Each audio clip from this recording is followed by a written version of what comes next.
garden. I have a lot of plants that are vining plants. They have long vines where they shoot off squash and pumpkins or cucumbers. And I train them. I train them to run up a trellis because it's efficient for space, or I train them to run a certain direction along cardboard on the gravel so that they will have plenty of room to grow without getting in the way of each other. In sales, it's exactly the same with your buyers. You see, they have lots of offshoots and lots of different directions that they could go. But if you want to get the most you can from your customers, well, you have to train them. You have to steer them. You have to help them see the right direction. You can't do this in a way that's going to injure them. I couldn't be rough with the vines that come off the pumpkin plants because then I'd snap them and lose them entirely. But gently and gradually and early on, when they're still malleable, you can shape your customers. You can teach them how to do business with you. And of course, you have to be flexible to meet their needs too, as I've described in lots of the other videos in this series. But if you don't do those things and you leave them to their own devices, chances are that they're going to go in a different direction. They're not going to go where you'd like to see them going, the place that might be the very best for them. Start early, pay attention, be available often so that you can help to direct them, and that's going to serve them better than you being hands-off or at a distance. In a garden, you have a lot of control about which direction the plants will grow, or about how bushy they'll become. These affect the yields. With tomato plants, for example, you want to be sure that you aren't allowing so much growth that the plant itself can't sustain itself as well.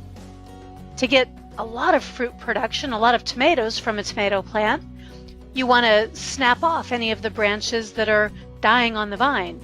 You want to be sure that you are not allowing the plants to grow horizontally so much that they start to interfere with each other and shade each other. You want them to grow up, and you want them to yield a lot of fruit. So you direct them gently as they're growing. You don't wait until it's too late when breaking off a stem would be detrimental to the plant. You do that early on by thinking about the direction you want them to go.